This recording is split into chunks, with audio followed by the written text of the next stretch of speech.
his capital, and the master praises them both, and the third man buried his talent. Instead of using it, he buried it. And Jesus condemned him. He said, this man will be thrown into outer darkness. So you see, this is a condemnation of laziness. This man did not use what God had given him. He buried it. It's like God has given you a talent and you don't use it. So, find out the things that you can do best and use them. Use them for self-improvement and use them in the service of the Lord. You will be blessed. Your talent will be improved over time, and you will be blessed, and you will become a blessing to others. Okay. Now, another thing that leads to laziness, I gave you 4 causes at first, but now more thoughts are coming to me. We compare ourselves with others. We compare ourselves with others. I'm not as good a preacher as Billy Graham, therefore I will not preach. Okay? Or we compare ourselves with others. I can't draw like Michelangelo. I can't paint like Michelangelo, so I'll do nothing.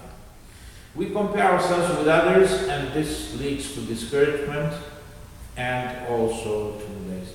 We want to try to do things because we compare ourselves with others. We shouldn't.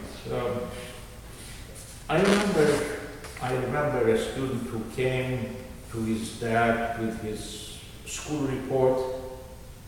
He had gotten C average. He came home and told his dad, my grades are above sea level. So I'm still swimming, I'm not below sea level. In Jerusalem, if you travel from Jerusalem to Jericho, there comes a place where it says sea level. And then you keep going south and it says below sea level. So this fellow had sea average, and he told his dad, I'm above sea level, I'm still floating. And then he told his father, to earn these grades, I did the best I could. And the father said, I would have been happier if you were B average, or if you were an A student, or a B average student. But since you got C average after trying your very best, then congratulations. Now that was a wise father. See, some people don't have the raw materials that others have. Some people can comprehend things easily, others are slow learners. But as long as you do the best you can, then whatever you achieve is commendable. It's always commendable. But if you don't, that's a problem. I remember my son, when he was in high school, he was very good in math and sciences and languages. I mean, you should read his compositions in English. They're so deep, I have to read what he has written twice to understand what he's trying to say. So he always got good grades, but some classmates started calling him a nerd.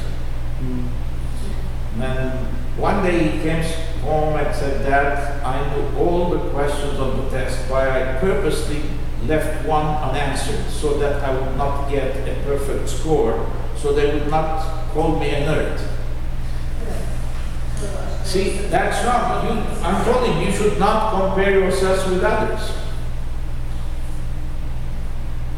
You do the best you can, and don't care what others say or think. You just do the best you can. But then there are others, who have a brilliant mind, but they don't apply themselves to study. So that without studying, they get B. Whereas if they studied a little more, they could have gotten A. But they're satisfied with a passing grade. Why? Because they don't want to apply themselves to hard work. They don't want to work very hard. That to me is a laziness. So we don't grade a student by, I don't judge a student by the grades they earn. Some people who have B could have gotten A, but the reason they haven't is because they did not study. So don't compare yourselves with others. Perfectionists usually tend to be lazy. You know why? Because they will always want to impress others. If your goal is to impress others, I want to impress others by my work, then if there comes a time you see people are not impressed by what you're saying, then what? You lose it. Or like if you are a stand-up comedian, you tell jokes and nobody laughs. Then they give up because, well, I'm not impressing others. So our goal is not to impress people. Our goal is to do the best we can, to improve ourselves and to become a blessing to others. You remember Joseph? When he met his brothers, what did he tell them? In Genesis 45, verses 5, he told his brothers, don't be distressed and don't be angry with yourselves for selling me. God has brought me here to Egypt to save lives. Now think of it. He was sold into slavery. In Egypt he was in prison because he was falsely accused. And then when he surveys his life and he says, God has led me through all these sufferings to put me in a position where I could save lives.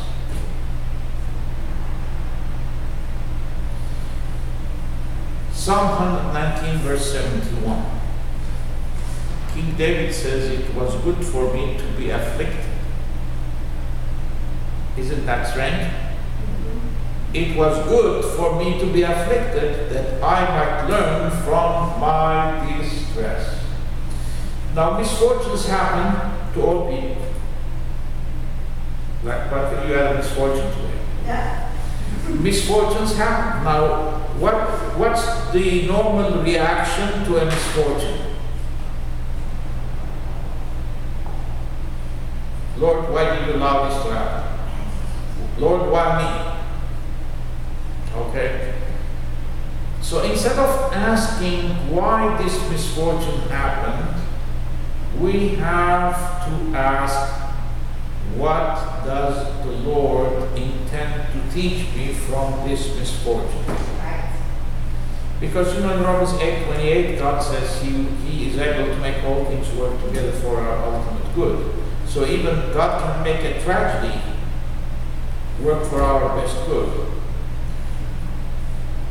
Therefore, when we suffer a misfortune, we should not become depressed, we should not lose hope, we should not complain.